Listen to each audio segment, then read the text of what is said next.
Ustaz Suhan, insyaallah 30 kubik. Insyaallah Ustaz Suhan 30 kubik.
Dalam keluarga, orang tua ingin mengadakan acara mengingati kematian orang tua.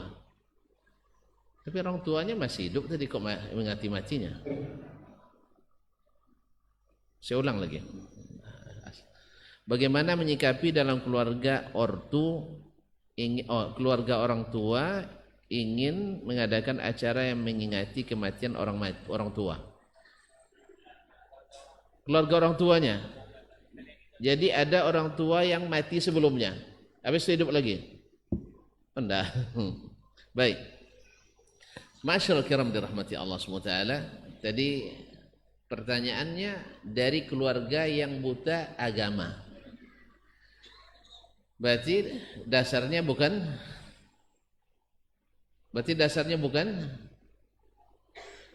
agama. Baik. Kaum muslimin dan muslimat dirahmati Allah SWT, yang namanya mengingat atau mengingati, mungkin maksudnya memperingati ya, memperingati kematian seseorang, itu adalah masuk dari bagian tajdidul huzun, yaitu memperbaharui kesedihan terus dengan kematian seseorang. Padahal kita dilarang oleh Nabi SAW azza itu lebih dari 3 hari. Lebih dari 3 hari. Oleh itu kaum muslimin dan muslimat dirahmati Allah, mengadakan peringatan kematian tentu saja wallahu taala alam ini hanya atas inisiatif dari kita, bukan dari perintah Allah dan bukan perintah Rasulullah sallallahu alaihi wasallam. Nah, sekarang pertanyaannya, apakah ini maksudnya untuk mendapatkan pahala atau tidak? Ada yang menjawab? Tujuan dapat pahala. Dapat pahala. Kok dicabut lagi pernyataannya? melakukan peringatan kematian itu apakah 100 hari, ada sebelumnya 40 hari, atau 1 tahun dan 1000 tahun, ada pula 1000 tahun. Nah, ini tujuannya ingin dapat pahala atau tidak? Dapat pahala. Baik. Kalau ingin dapat pahala, yang beri pahala itu siapa? Allah. Nah, sekarang saya nak bawa pertanyaannya ke ibu bupati. Kalau ada orang bekerja di kantor tanpa SK, ada gaji? Ada gaji? Enggak. Jadi bekerja tanpa SK tak ada gaji. Saya pernah jadi korbannya. Saya pulang belum tamat dari S3 di Madinah, dapat surat resmi dari rektor UIN Suska untuk menjadi Syekh Ma'ad Al-Jami'ah dan dosen tetap di kelas internasional. Itu 6 bulan menjelang tamat. Ya, akhirnya di samping lamaran-lamaran yang lain, ini yang paling tinggi gajinya. Ya, sebab di Arab Saudi tawaran gaji waktu itu hanya sekitar 5.000. 5.000 satu gelas atau satu mangkuk es campur tidak dapat kan. Di Malaysia waktu itu ada juga peluang, kabarnya hanya 8.000 sepiring sate. Tapi pas di Indonesia gaji pertama saya alhamdulillah tinggi, dengan golongan 3C, doktor tamat luar negeri, 1.626,25 rupiah. Ya. Ke luar negeri dikit-dikit gajinya, Indonesia banyak-banyak gajinya. Akhirnya saya pilih yang banyak gajinya, pulang ke Indonesia. Nah, setelah pulang saya langsung ke UIN. Saya kira karena ini sudah undangan dari rektor, langsung bekerja. Saya pulang bulan Februari, di Maret saya masuk. Nah, pertengahan April wakil rektor nanya, "Ustaz dah terima gaji itu belum?" Saya tanyakan, di mana terimanya, berapa diterima, kapan nerimanya. Oh, ternyata Ustaz belum terima ya katanya. Ini dipanggil kabak kepegawaian langsung, diteleponin langsung, "Pulan, ini SK Ustaz sudah dikeluarkan atau belum?" Lupa Pak katanya. Akhirnya gaji Maret tidak ada. Gaji Maret tidak ada. Apa alasan? Telat masa pembayaran. Akhirnya baru terhitung April. Itu untung wakil rektor yang nanya. Kalau sempat tidak ada yang nanya-nanya, mungkin saya setahun tidak bergaji itu. Sebab saya termasuk yang pemalu nanyakan gaji. Ya. Sebab dah biasa dari kecil minta duit sama emak aja tidak berani. Tidak berani saya minta duit sama emak. Kalau sempat dia tidak mengerti, awak tidak dapat duit. Alhamdulillah. Masyaallah kiram dirahmati Allah SWT. Nah, sekarang kita beramal ini tujuannya dapat pahala. Dan pahala itu milik Allah. Nah, di mana kita tahu sesuatu itu dicintai oleh Allah atau tidak? Diterima oleh Allah atau tidak? Tidak ada jalan kita kecuali melalui dua saja, Al-Quran atau hadis Nabi SAW. Artinya melalui Rasulullah SAW. Maka kita dapatkan peringatan kematian di zaman Nabi, di zaman sahabat Nabi tidak diadakan. Berarti termasuk amalan yang tidak ada SK-nya. Pekerjaan yang tidak ada SK-nya, maka pahalanya tidak ada anggarannya. Nah, pakai anggaran lain dulu boleh, Bu? Misalnya ATK Silva berlebih dananya, kita gunakan dana untuk rumah tanggaan, boleh? Tidak boleh. Jadi tidak bisa dicocok-cocokkan karena mata anggarannya sudah Allah beda-bedakan. Ini untuk amal ini, untuk amal ini, walaupun Allah Maha Kaya. Oleh sebab itu wallahu taala alam, maka memperingati kematian itu termasuk yang tidak ada SK-nya dari Allah dan Rasul sallallahu alaihi wasallam. Oleh sebab itu kalau sudah dianggarkan juga di keluarga, saya anjurkan dialihkan ke masjid Jami' Keringat ini, walaupun atas nama orang yang sudah meninggal itu. Ini ada SK-nya nih. Ini ada SK-nya dan sesuai dengan SOP. Ya, tentu paham sendiri. Amalan walaupun ada SK tidak sesuai SOP bisa cair, Bu? Enggak juga. Ya, Pak ya. Ada SK tapi tak sesuai SOP, apalagi yang di kepolisian dan tentara lebih, masya Allah, luar biasa nih, Ibu ya. Awak aja mereka yang teliti nanti. Nah, ini kalau walaupun ada SK tapi dilaksanakan tanpa mengikut SOP, maka tetap juga tak bisa dicairkan. Artinya apa?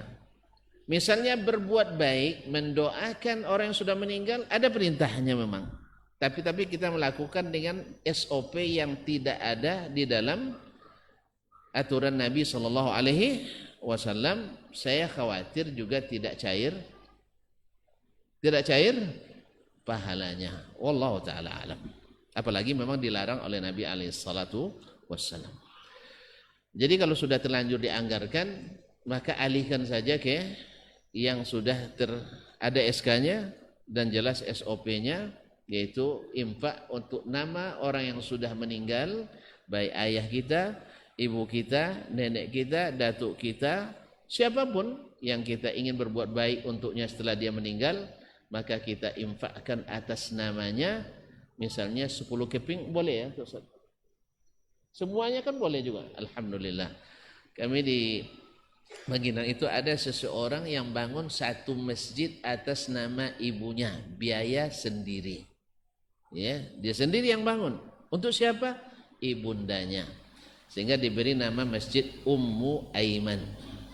Sebab ibunya Ummu Aiman. Itu satu orang anaknya yang tanggung. Insya Allah kita tidak boleh kalah pula dengan orang kaya-kaya itu. Kita Indonesia lebih kaya sebenarnya. Cuman masih belum merasa kaya. Wallahu musta'an. Baiklah kaum muslimin dan muslimat dirahmati Allah. Bismillah, Ustaz, apakah yang dimaksud ikhlas? Ikhlas sesuai dengan maknanya. Minal khulus.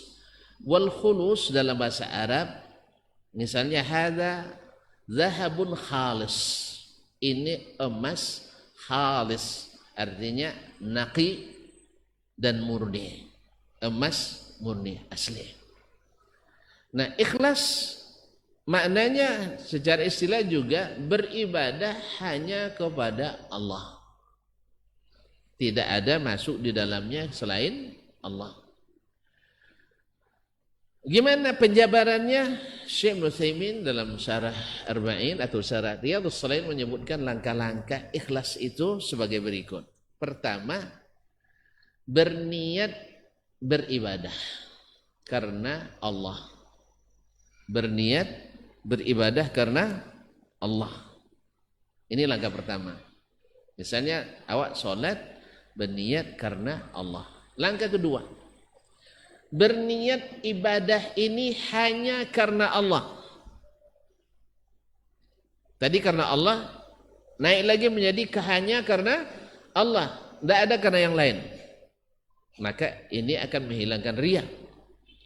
Kemudian teruskan dengan mengharapkan beribadah karena mengerjakan perintah Allah. Karena Allah adalah pemerintah kita, yang memerintah kita yang hakiki ada Allah Tabaraka Ta'ala.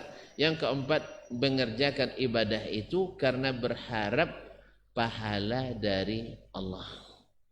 Ini motivasi luar biasa, semangat. Ya, kalau tidak ada harapan kita tidak bersemangat. Tadi yang impak sekian karena dia berharap. Janji Allah tak pernah dipungkiri. Tidak ada orang jatuh miskin dengan sedekah. Dan Allah juga, Nabi katakan pula tidak boleh mengecilkan sekecil apapun, tetap dihargai oleh Allah Tabaraka wa Ta'ala. Nah, ini ikhlas. Apakah mengharapkan surga dengan ibadah termasuk ikhlas? Masuk. Karena tadi mengharapkan imbalan dari Allah. Karena apa? Ini sesuatu yang Allah anjurkan. Ya, kalau kalian minta surga yang paling tinggi. Ya kan? Ya, mintalah masuk surga. Banyak doa-doa para nabi, khususnya Nabi kita Muhammad SAW, minta masuk surga. Nah, karena ada yang mengatakan ibadah mengharap surga tidak ikhlas. Wallahu ta'ala alam, memang ada sebagian daripada ahli-ahli tasawuf mengatakan kalau masih beribadah berharap imbalan pahala itu masih belum ikhlas. Nabi kita alaihissalatu wassalam adalah sayyidul mukhlisin, tetapi masih mengharapkan pahala dari Allah Subhanahu wa ta'ala. Maka ikutan kita adalah Nabi kita Muhammad sallallahu alaihi wasallam. Adapun ijtihad sebagian ahli tasawuf tadi atau ahli zuhud tadi, itu adalah ijtihad pribadinya dan Nabi tidak mensyaratkan mesti seperti itu. Wallahu taala alam. Apa kiat-kiat untuk ikhlas, Ustaz? Tadi sudah kita sebutkan. Dan bagaimana kita tahu niat kita ikhlas atau kita kurang ikhlas? Kalau kita mendeteksi niat kita ikhlas atau tidak, disebut orang tak disebut orang sama, diumumkan tak diumumkan sama, dihargai tak dihargai orang sama. Kalau sudah begitu, insya Allah antum ikhlas. Dalam berdakwah misalnya, Ustadz ini banyak jemaahnya, Ustadz ini sedikit jemaahnya, terasa dalam hati, masalah berarti dengan keikhlasan. Ya, masalah dengan keikhlasan.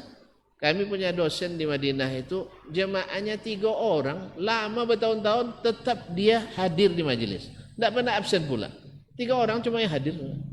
Kalau saya sempat 3 orang ya berkurang, cuma apa nama ceramah ini tidak semangat. Tidak, ini 3 orang, tapi tetap konsisten dia.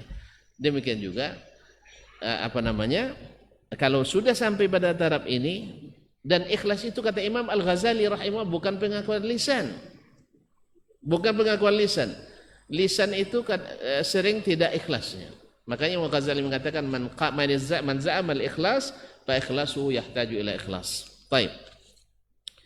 Bismillahirrahmanirrahim. Assalamualaikum warahmatullahi wabarakatuh. Waalaikumsalam warahmatullahi wabarakatuh. Izin saran dan jawaban terbaiknya Ustaz. Masya Allah.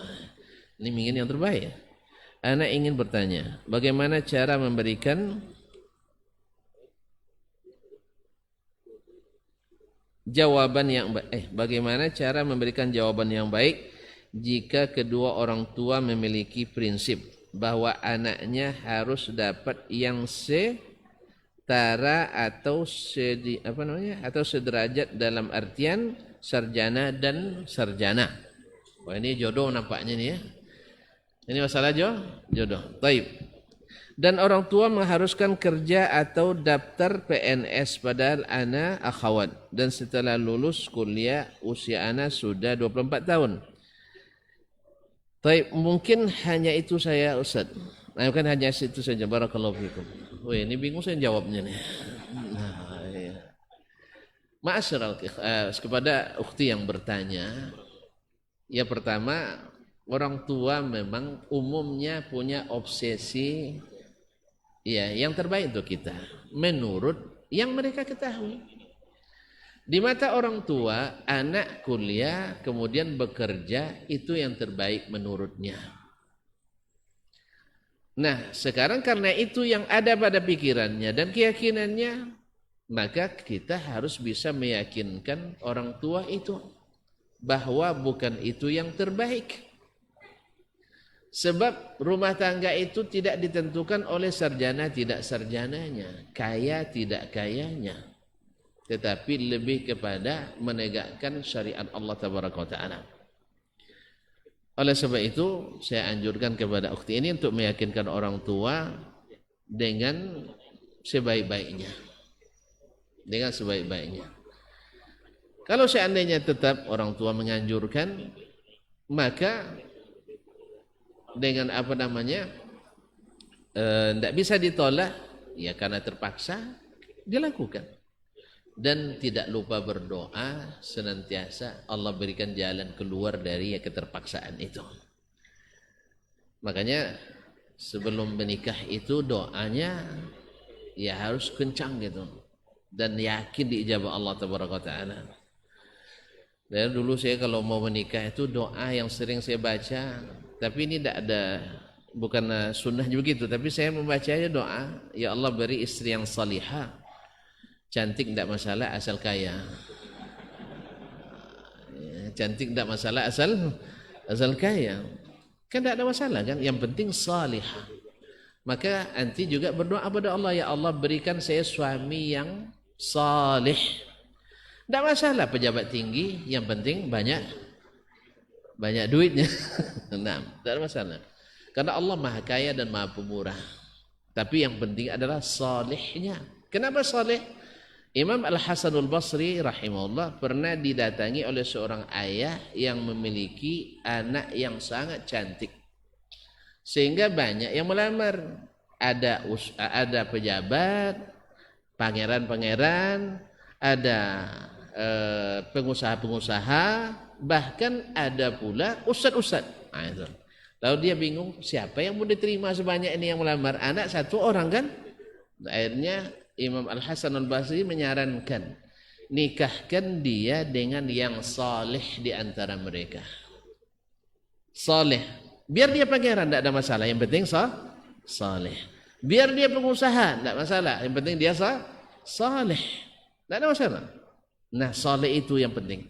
Apa sebab kata Imam Al-Hasan Al-Basri rahimahullah? Karena anak atau suami yang saleh bila suka sama istrinya, maksudnya cinta, dia akan tambah muliakan istrinya. Dan bila dia sudah tidak suka, benci pada istrinya, dia tidak akan hina dan jatuhkan. Tapi kalau masih suka menghina dan menjatuhkan, berarti belum saleh dia. Nah, orang saleh itu kalau bagus tinggi, kalau buruk tak menjatuhkan. Wallahul musta'an. Mudah-mudahan Allah berikan nanti jodoh yang saleh, ganteng tak masalah asal. Ganteng tak masalah asal kaya. Assalamualaikum warahmatullahi wabarakatuh.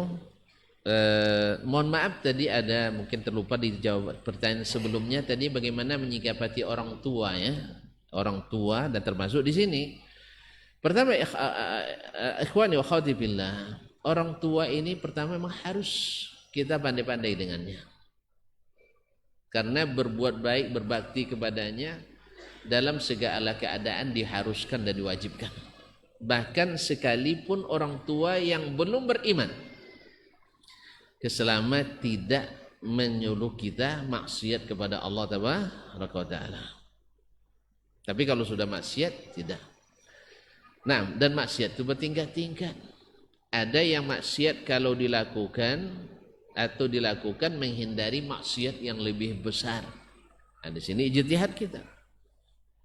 Ya, kalau ditinggalkan ini mengakibatkan maksiat yang lebih besar. Ini mesti dilakukan irtikabu akhafid dhararain. Bismillah, assalamualaikum warahmatullahi wabarakatuh. Waalaikumsalam warahmatullahi wabarakatuh. Beri kami nasihat Ustaz para penuntut ilmu yang lagi down. Subhanallah. Di masyarakat kami sering diejek, didiskriminasi, kadang-kadang juga ekstrim terhadap kami. Padahal kami belum berdakwah, baru mengamalkan ilmu yang kami dapatkan dari hasil mengaji. Beri kami nasihat. Pertama, ikhwani fillah, apa yang kau rasakan, ku rasakan juga. Nah, jadi apa yang tu merasakan, semua kita merasakan. Bahkan semalam waktu di Bunut, saya ceritakan ketika saya awal-awal berdakwah dulu, karena mungkin dianggap ya berbeda sedikit dengan sebagian, dianggap sehingga diancam kalau meninggal nanti tidak dikuburkan katanya. Lalu saya bilang, Pak, kalau tuan-tuan tidak kuburkan saya, nanti saya cari malam-malam hari. Karena mereka yakin arwah gentayangan kan.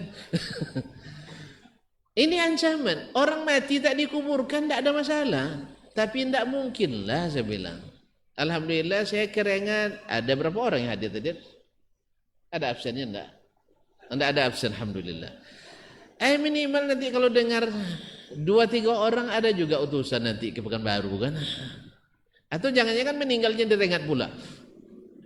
Mungkin tak tuntut kuburkan? Tidak mungkin. Saya bilang minimal anak saya ada 2, pasti mereka kuburkan. Tidak ada masalah. Saya tidak dikuburkan, tidak ada masalah. Itu jelas.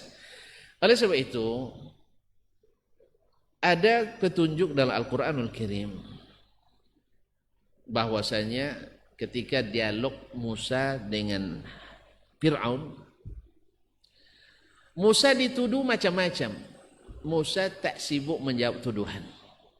Karena itu tidak ada pada kita. Contoh, kalau ada orang menuduh misalnya seorang ulama atau seorang da'i, da'inya mungkin bergelar akademis tinggi, lalu dibilangnya bodoh. Ada doktor yang bisa capai doktor orang bodoh kan tidak, Pak ya? Ini tidak perlu dijawab. Ini tidak perlu dijawab. Karena tidak akan ada orang percaya. Doktor Dasman bodoh, ada yang percaya? Kecuali orang bodoh juga. Nah, biarin aja. Makanya Nabi Musa tidak jawab. Ketika Fir'aun menuduh dia gila, dia tidak jawab. Tapi ketika dia menuduh, mengatakan, dulu kamu kami yang pelihara. Setelah itu kamu bunuh orang Bani Koptik. Lalu kamu melarikan diri. Nah, ini dijawab oleh Musa. Saya datuk ke pengasuhan kalian di istana gara-gara aturan kamu juga Fir'aun. Sebab kamu mewajibkan membunuh bayi Bani Israil. Ada hujahnya. Yang kedua, ketika saya berbuat itu, saya bunuh dia, lalu saya melarikan diri. Apa sebab? Sebab keadilan tidak tegak oleh Fir'aun. Yang membunuh Bani Israel, yang merupakan orang yang diperbudak oleh Fir'aun. Kemudian yang dibunuh adalah warga suku Fir'aun, orang Koptik. Fir'aun tidak pernah adil menghukum, maka dia lari. Kalau sempat dia adil, pasti Musa tak lari. Jelas? Lalu Musa jawab itu. Tapi ketika dia jawab gila, dia jawab dusta, dia tidak jawab. Oleh itu, ikhwani fillah, demikian juga dalam mengamalkan ilmu ini. Kadang-kadang kita belum berdakwah seperti yang disebutkan pertanyaan, belum lagi berdakwah, tapi sudah dituduh macam-macam gitu. Nabi SAW, coba lihat tuan-tuan, kita baca sejarah nih, sirah Nabi SAW. Dikumpulkan orang-orang Quraisy. Ada lagi ya? Waduh. Nah, siapa nama saya? Ayolah, betul. Sini nak. Ini tambangnya berapa? Berapa ongkos kirimnya? Enggak tahu. Sini. Masya Allah. Ini anak hebat ini, Masya. Siapa nama? Masya Allah. Masyaallah kiram dirahmati Allah Subhanahu wa taala. Sama tadi. Ini pertanyaan terakhir nih katanya. Dikumpulkan orang Quraisy semuanya.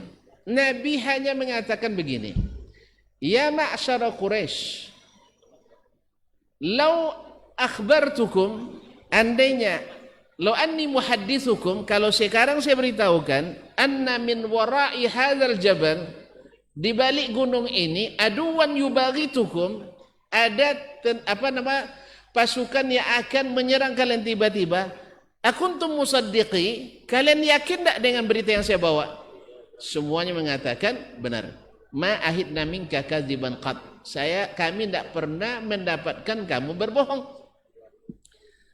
Jelas ya?